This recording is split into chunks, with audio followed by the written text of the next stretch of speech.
Hi everyone, welcome back to another session of Bhagavad Gita. We will be seeing today chapter 2, text number 13, which is from page 78 to page 79 of a hardbound Bhagavad Gita if you are following along. We'll do a little recap.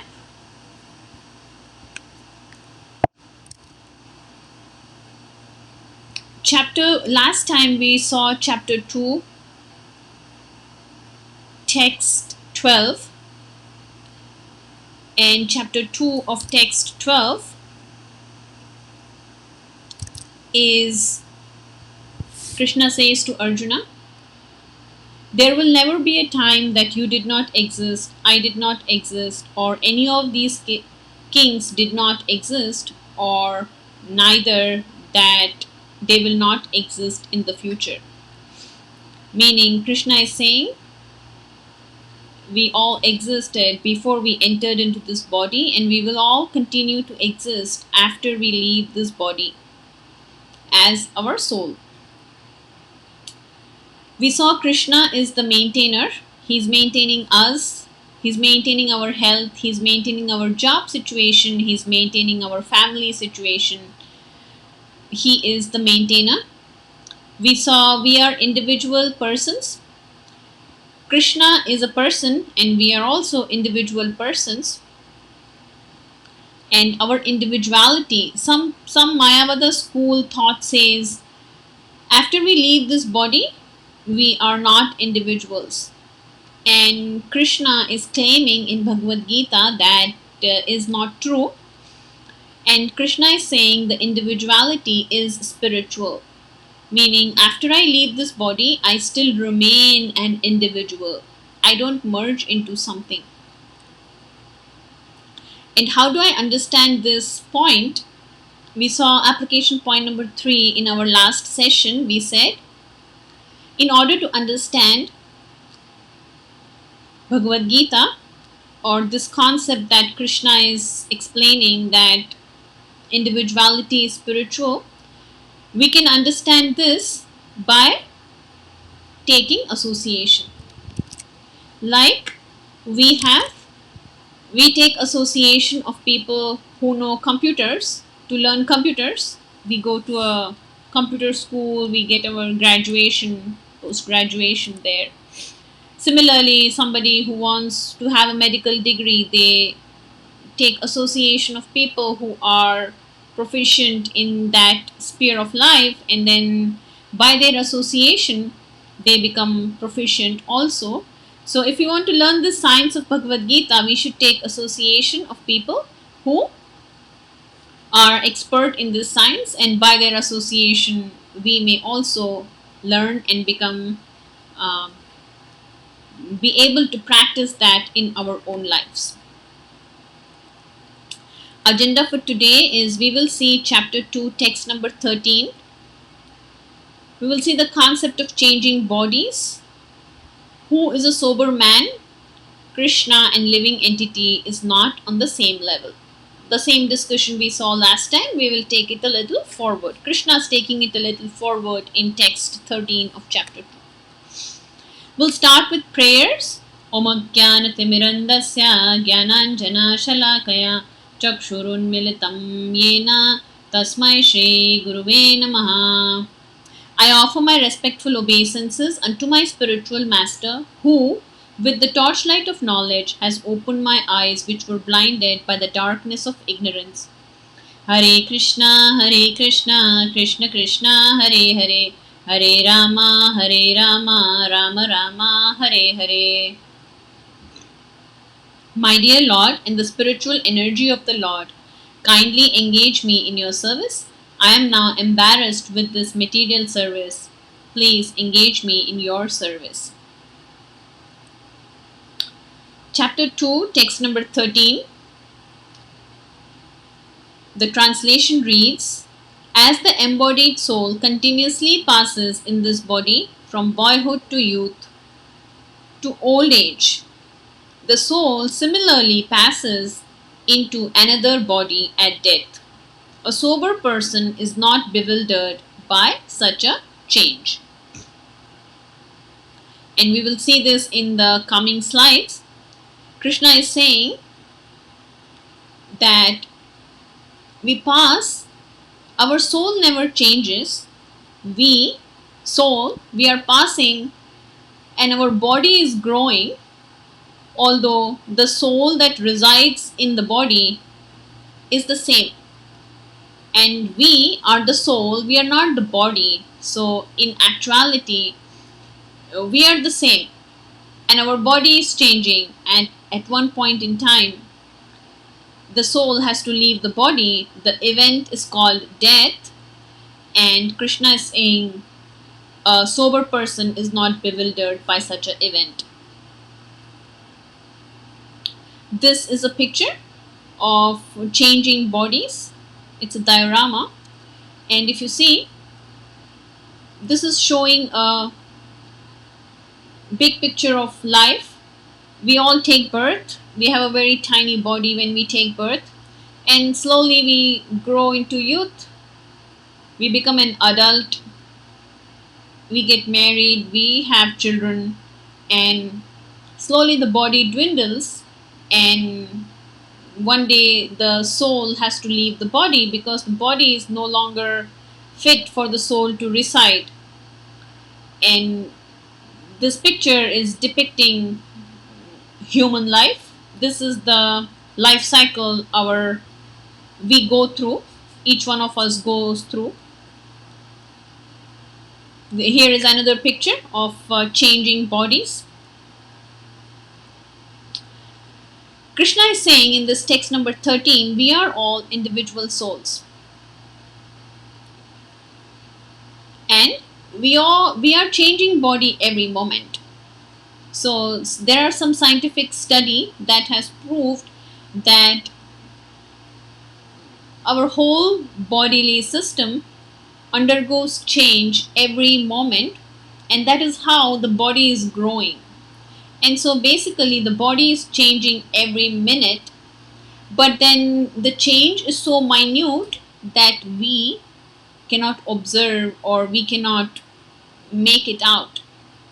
So the change is happening every moment. And the event which we call as death is when the soul has to leave the body. But the change is happening every moment. What is the change? We go from child to youth and then we go to the old age. Soul remains the same. The soul is not changing. It's the same soul that moves from a child body to a youth body to a old body, because even today we remember some of the incidents of our childhood. How do we remember? Because the soul is the same. Our body has changed, soul has not changed.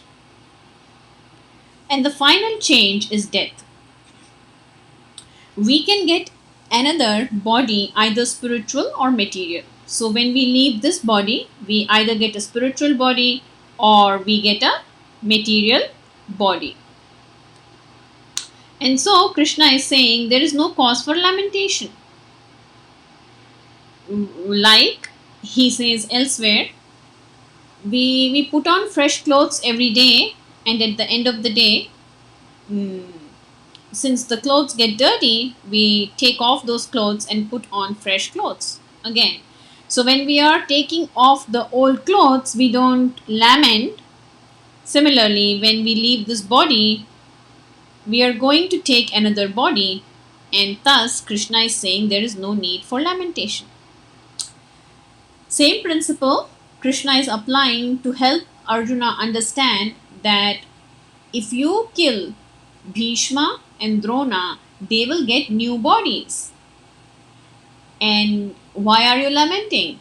They will move from one body to another body. Today they have an old body. They will move to a new body. So what's your lamentation?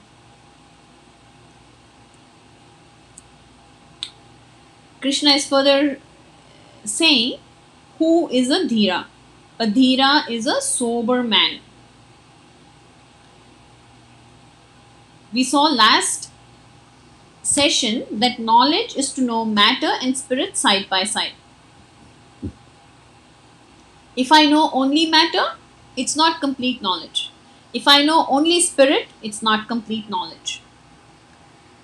But if I know that I am a soul residing in this body, my body is made of five substances which are material. My soul is made of a substance which is not material.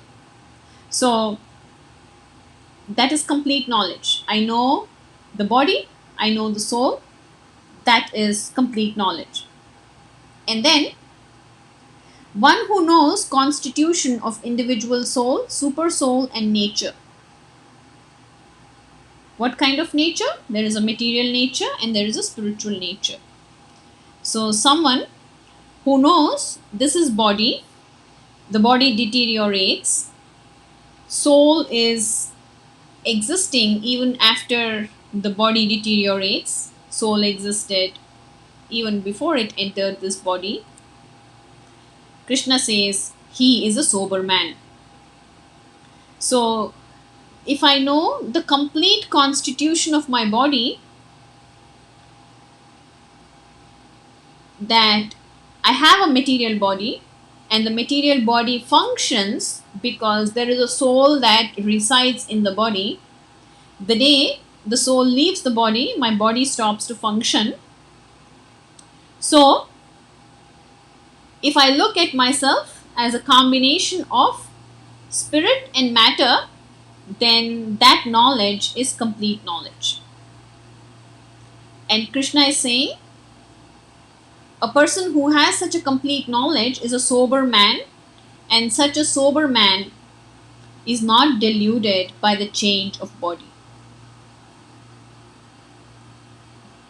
This is a picture where if we look very closely, we will see that there is a depiction of soul and a super soul. In every image that you see in the picture, you will see a soul, a small dot, and a super soul. There is a soul and then there is a super soul. In the lion, there is a soul and then there is a super soul. In the tree, there is a soul and there is a super soul. So what Krishna is saying is, within our body exists two people, two living entities. One is the soul and one is the super soul. So we as soul are residing in this body and Krishna as super soul is residing in our body to facilitate the functioning of the body.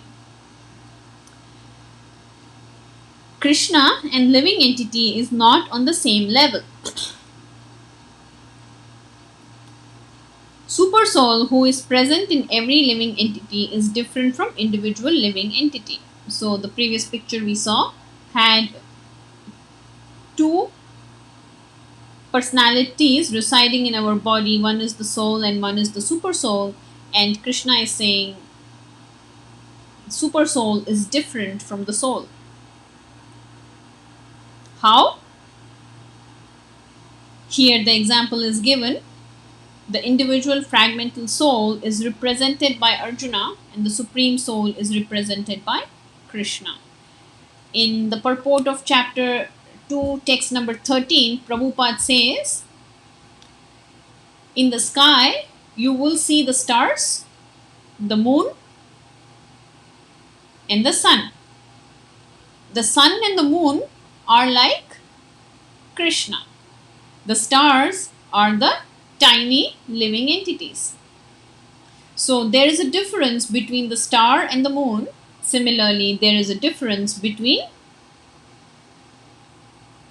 the soul and the super soul.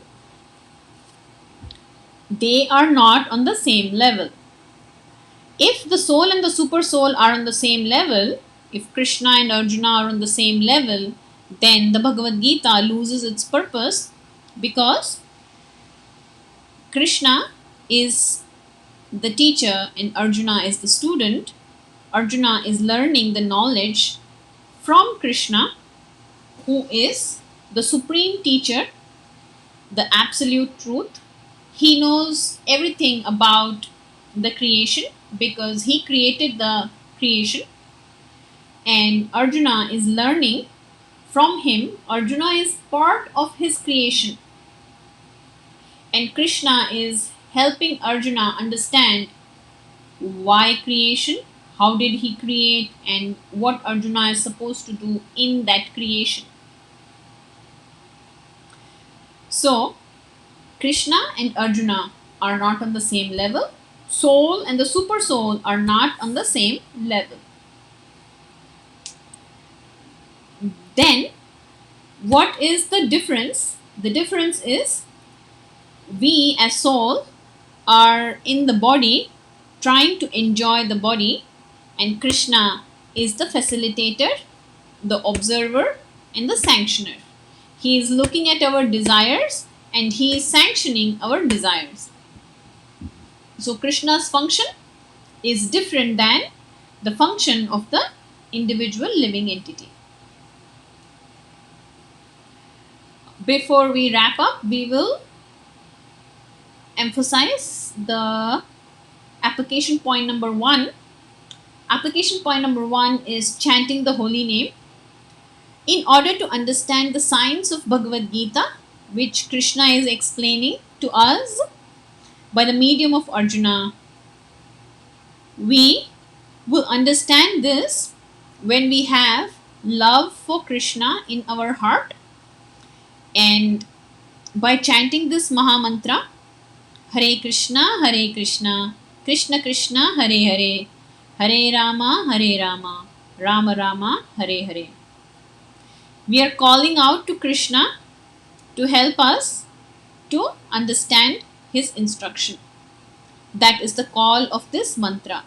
So if we all can take 10 minutes in our day and chant this mantra, then it will help us to understand the instructions of Krishna, because Krishna is personally coming to help us by the chanting of this mantra. So I request all of you, all of us who have not yet been chanting, please take 10 minutes in your day and chant this mantra and observe yourself. You will see the difference. It is a practice that is recommended to be done every day before we start our day, or if that's not possible, at any point in the day, take 10 minutes and chant this mantra. We will do summary. We saw chapter 2, text number 13. Krishna is saying, neither you nor me, we all existed. You existed, I existed, and all these kings existed before this battle, before we took this body, and we will continue to exist after we leave this body. We saw the diorama of changing bodies. The soul is passing through the body, which is growing from little baby to youth to adult and to the old age, and the soul is passing through these bodies. We are changing bodies during the course of our life. The soul does not change. A sober man, Krishna says, is a man who knows matter and spirit side by side, who knows that death is an event where one is changing from one body to another, and knowing this, a sober person does not lament. Last point we saw was Krishna and the living entity are not on the same level. If I and some other person are on the same level, then I can disagree with that person and say, hey, your opinion is different, but I have my own opinion. But if my manager comes and says, hey, it's to be done like this, then I shut my mouth and do like that, because my manager and I are not at the same level. Two colleagues may disagree, but a teacher and a student, if a student is to learn from a teacher, then a student accepts the conceptions of a teacher. Arjuna is accepting the conceptions of Krishna and helping us to accept the conceptions of Krishna. Thank you all very much for watching. If you have any questions, you can post them in the Facebook chat, and I will try to answer them as soon as possible. Thank you so much. Have a great day. Hare Krishna.